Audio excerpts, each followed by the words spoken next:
Hi friends, ఈరోజు వంకాయ, ఉర్లగడ్డ, ఆలుగడ్డ అంటారు కదా, ఒక టమాటా లావుది, ఒక ఉల్లిపాయ, కొత్తిమీర ఇవేసి కూర చేస్తాను.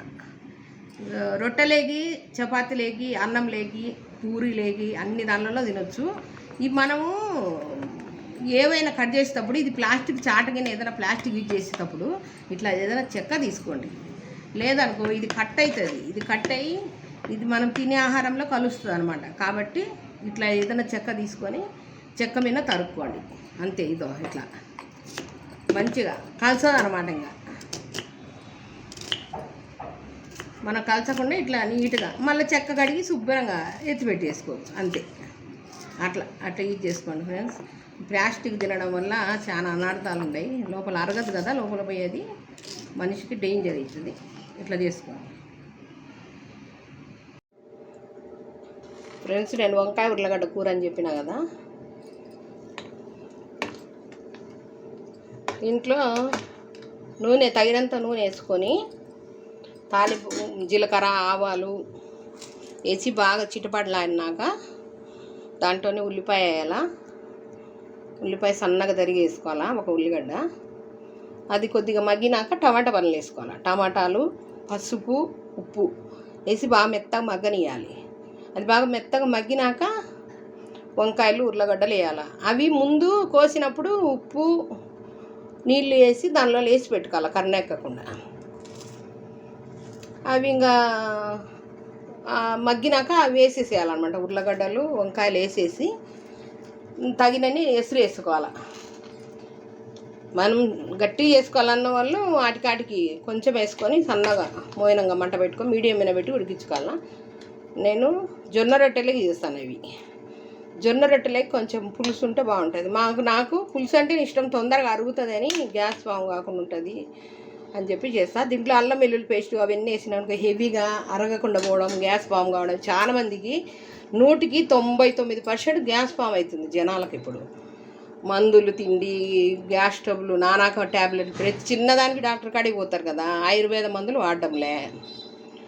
దానివల్ల గ్యాస్ ఫామ్ కావడము, కిడ్నీలలో అది పేరుకొని పోవడము. నేను మళ్ళీ వీడియోలో కిడ్నీలకు సంబంధించింది, కిడ్నీలలో రాళ్ళు కరిగిపోయే మందు కూడా చూపిస్తా మీకు. అది ఏం అనారోగ్యం కాదు, అందరు తినేదే అది. అది మందు కూడా ఈసారి వీడియో చేసి చూపిస్తా మీకు. కిడ్నీలలో ఎటువంటి రాళ్ళు కూడా కరిగి మనం పాసిపోతాం కదా, ఒంటికి ద్వారా పోతాయి అన్నమాట. కరిగి నీళ్ళల్లో కరిగి వెళ్ళిపోతాయి అన్నమాట. ఒంటికి పోయినప్పుడు దానిలో పోతాయి. అటువంటి మందు అది.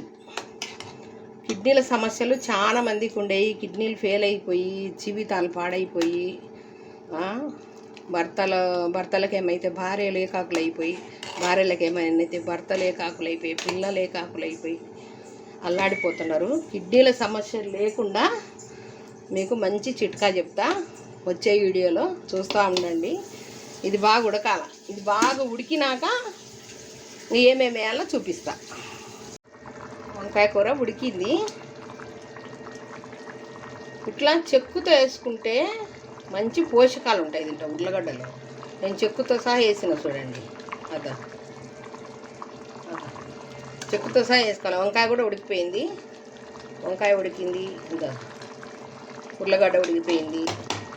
మెత్తగా ఉడికినాక దీంట్లోకి తగినంత కారము, 1 స్పూను, 2 స్పూన్లు వేస్తాను.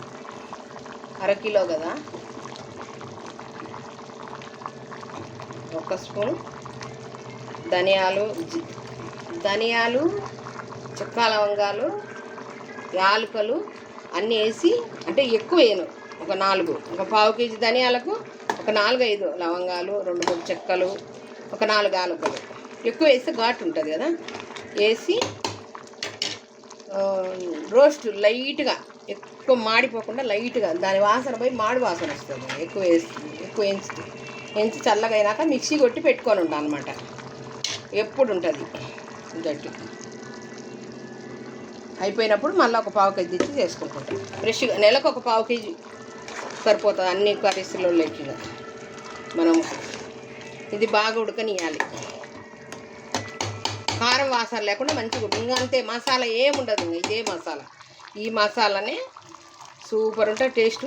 ఇది ఇంకా మంచిగా రుచి రావాలంటే మీకు మీ ఇష్టం అది. ఇంకా మంచిగా టేస్టింగ్ సాల్ట్ వేసుకుంటే ఎట్లా వస్తుంది టేస్టు, ఆ విధంగా రావాలంటే దీంట్లో ఒక పావు స్పూన్ షుగర్ వేసుకోవచ్చు, బెల్లమైనా వేసుకోవచ్చు. నేను అందుబాటులో ఉంది అని అది వేసుకుంటే కారం వాసన లేకుండా మంచి రుచి ఉంటుంది, టేస్ట్ ఉంటుంది. ఒక్కసారి ట్రై చేయండి నా మాటిని. షుగర్ ఉన్నా అది ఎంత పావు స్పూను. మనం ఆ కూర ఎంతమంది 4-5 తింటాం ఇంట్లో ఉన్నవాళ్ళం, దాంట్లో ఎంత షుగర్ పోతుంది. అంత షుగర్ ఉంటే ఏం కాదు, అంత షుగర్ తింటే ఏం కాదు. మనిషికి బాగా చక్కెర వేసుకొని పాయసాలు అన్నీ తింటాలేమా, కాఫీలు తాగుతాలేము, అవన్నీ ఏం కాదు. ఇదేమవుతుంది, కొంచెం ఏం కాదు. కూర రెడీ. ఈ కూరలోకి ఈ జొన్న రొట్టెలు కాంబినేషన్. ఈరోజు మధ్యాహ్నం మాది ఫుడ్ అన్నమాట. ఈరోజు మధ్యాహ్నం ఫుడ్ ఇది. పొద్దున ఊతప్పలు తిన్నాం, ఇప్పుడు రొట్టెలు తింటాం అన్నమాట మధ్యాహ్నానికి.